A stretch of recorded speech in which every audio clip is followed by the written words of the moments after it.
mobile screen रे हुजू इन परे प्रथम आपे मोबाइल रे प्ले स्टोर खुलाए पे प्ले स्टोर खुलाव के पर निंता रे प्ले स्टोर रे सर्च पे योनो YONO सर्च करते स्टेट बैंक रे ऑफिशियल एप्स हुजू इन पर निंता रे आपे डाउनलोड पे आयर तीन डाउनलोड सिका कड़ा तो आइन खुलाए तना खुलाव के तायनम जुका बिर ना जुका नेट जुका स्लोते चालू कने जुका तांगी पे तांगीन परे और उन इंटरफेस हुजू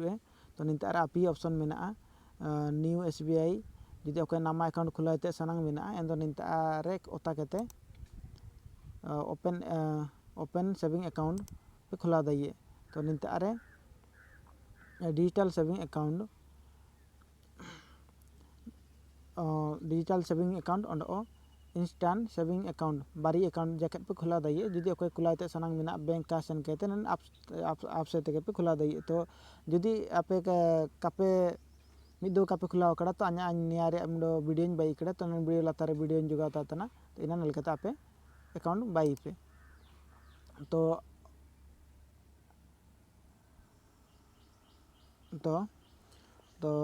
ना एग्जिस्टिंग कस्टमर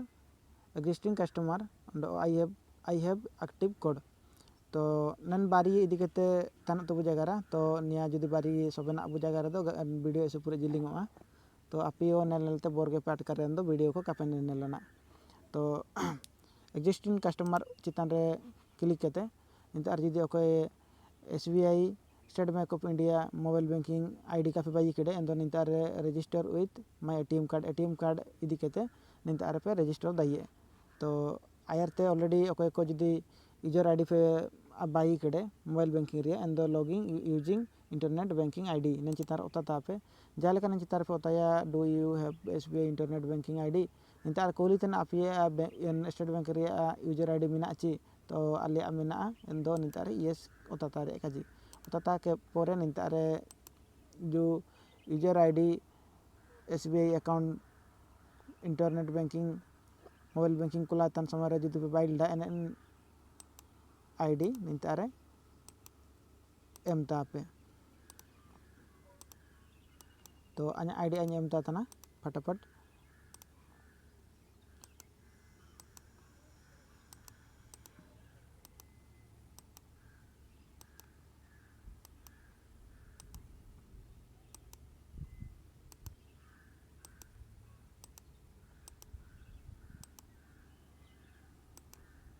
तो अኛ ID ऑलरेडी फिलअप सिका कड़ा के पर लातार जो सबमिट ऑप्शन मेना नेंडे उताता पे जालेका सबमिट ऑप्शन पे उताया तो नेलेका मुंडो इंटर पे जुजुए तो निया आपे जुदी पढ़ा सनांग पे तना तो पढ़ाए पे निया सुपुरे ओला कना तो निंता रे नेन बक्स चिन्ह रे मुंडो टिक चिन्ह एम केते निंता रे नेक्स्ट रे क्लिक के पे नेक्स्ट रे क्लिक के परे निंता रे आपे जाओ नेन योनो एप्लीकेशन ओडोंग बोलो लगे जालेका चाबी को मेने बहुते दो एने लेका मुंडो एमपिन निया को मैंने एमपिन मुंडो बाई पे जमती की छोटा नंबर थिया तो अኛ एमपिन मुंडो बाई ते तने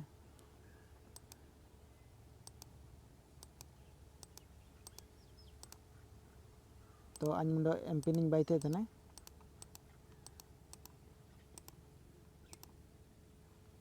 तो निया अñ मिट समान गिन बाई केडा तो सबन मिसा केते नंबर को सबन मिसा केते हानपा निपा केते बाई पे अñ खाली 1 ᱧ उताय ते किना एंदो का हबायना एंदो इना रे केते बेगार संख्या इदी पे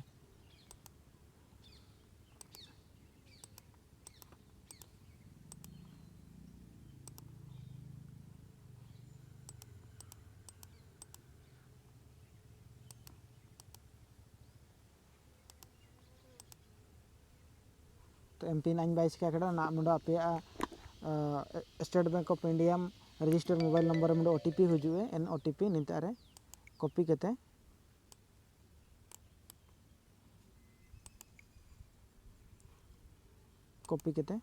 अñ ऑलरेडी पोस्टर तरा एंदो ना ओंडो मिशन नेक्स्ट ओता पे नेक्स्ट ओता के परे ऑलरेडी अबु बैंकिंग सर्विस सबन खुलायना एंदो निंता रे प्रथम अकाउंट रे चुमुक पैसा मेना बु चेक किया तो अኛ अकाउंट 3883 टाका मेना तो एन लेका लास्ट 10टा ओको पैसा पे कुल डांडो चुमुक पे उठोल डा एना रे ट्रांजैक्शन डिटेल्स निंता रे हुजुए तो नेट जोका स्लो चालू होना इना हिसाब से आन जाका हजू थे तो निया ताना तबन लिया नितारे हजू इने तो ने लास्ट टाइम आन रिचार्ज ले तैकिना 10 टाका एंदो निया को लास्ट टाइम ट्रांसफर बाले तैकिना पैसा को हनपान पे कुल बालडा उठो बालडा तो निया पूरा डिटेल्स पे नेल दा ये चुले ते आपे बैंक अकाउंट पे खुलाव कड़ा एन मुसिंग ते एते सबन डिटेल्स पे नेल दे अकोय चिमु पे खुलावलडा अकोय चिमु पैसा खुलेट पे तैकिना आपे चुले पे उठो कड़ा चिमु एंदो नितारे न चितान रे मुंडो सार चिन्ह लेके मेना नितारे ओता के परे तानम ते हुजू परे तेसिंग माने चिलिके आपे नन मोबाइल ऐप से ते आपे रिचार्ज आपे तो पास सब के लातार हुजू पे बिल सब के नन लातार हुजू से सर्विस रिक्वेस्ट लातार मुंडो बिल पेमेंट ऑप्शन मेना तो नन बिल पेमेंट रे ओता आपे जाले का बिल पेमेंट पे ओताया तो एन लेका नितारे रिचार्ज ऑप्शन मुंडो देखाया तो नन चितान रे ओता आपे जाले का रिचार्ज पे ओता के नेलका मुंडो इंटरफेस हुजूए इन पर आपे ओकन सिम रिचार्ज को बेतना जियो एयरटेल डोकोमो बीएसएनएल तो आन एयरटेल रिचार्ज को इंतने तो निते आराnya मोबाइल नंबर एम तातना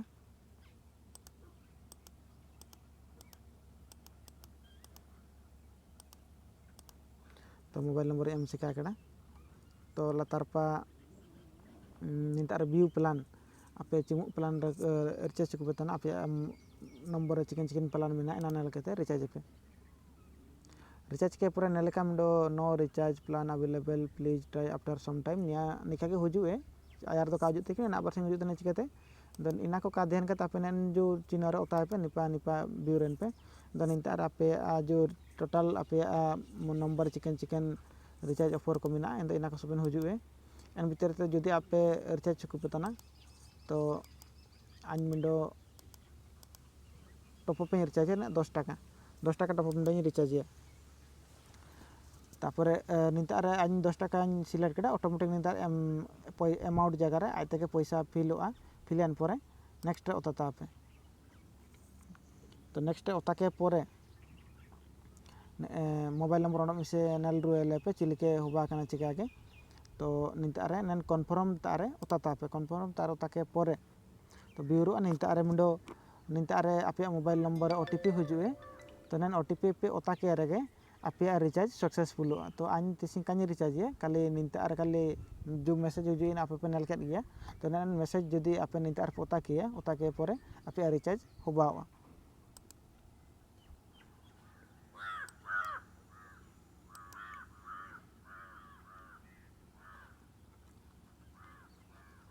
तो ना अबु जगह चिलिके आपे पैसा पे कुलिया जदी आपे पेड़ा हो सानिंग रे मिनिए एंदो ची आपे वा कोते पार्टी तने पे वा पैसा कुलेते आपे नाम तना एंदो चिलिके वा रन को पैसा पे कुले को ची चिलिके आपे पेड़ा हो पैसा पे कुले को तो निंता रे जो bank account transfer to another account तो निन चिता रे क्लिक के पे जदी आपे नामा गे मिंडो हो जदी पे कुले तने पैसा एंदो पे न्यू बेनिफिशियरी निंता रे आपे जो मोबाइल बैंकिंग बाइतन समय जो एमले तैकिना प्रोफाइल पासवर्ड इंता इना लॉगिन केते भीतर बोलो पे तो आन ऑलरेडी मुंडो हो ऐड चिका का या अकाउंट को ऐड तरा एंदो आया निता रे अकाउंट नंबर नेल केते इन ट्रांसफर आई पैसा निता रे सार्च पे आन मुंडो राजू मेंते मुंडो होन होसेपे आए पैसा कुलई एंदो निता रे 3800 मिना अर्दाñ 800 टाका कुलई निता रे पैसा ओता के पूरा रिमार्क आपे जाना रे ऑलता पे राजू रियो ऑलता पे ओके पे कुलई तेना या नतुन पोले रे चापे नतुन पोले रे चालू निता रे ओता के परे निता रे नेक्स्ट ऑप्शन मुंडो मिना तो ओके पे कुलई तेना आया अकाउंट नंबर जदी निता रे नेल सुकु पे तना देन मे चिनो रे ओता के रे आया अकाउंट नंबर बाणीते हुजु रिंगा तो हुजु इन परे नेक्स्ट ओता केते निता रे ओंडो मिशनल रुए पे सबना टिगे तो का एमा पैसा चिमु पे एमा कड़ा ओंडो चिमु चार्जेस को तो का कटाय जान बैंक पे कुले रे एसबीआई रे ची एटा बैंक पे कुले रे पैसा एक्स्ट्रा चार्ज तो का कटाया तो नन बाक्सो चिनो रे ओंडो मिसे ओता रुए केते ओंडो मिशनल कन्फर्म तारे ओता पे कन्फर्म तारे जाले पे ओताया मिनता रे मुंडो ओटीपी हुजुए एन ओटीपी इदी केते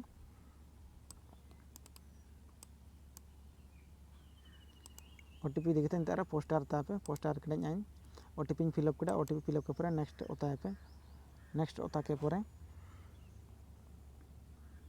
आपे नेल दी पे ट्रांजेक्शन सक्सेसफुल हो बायना 8000 टाका सेनो एना तो मेसेज हजु इना पे नेल दी गया तो नितार ओके तापे ओके के परे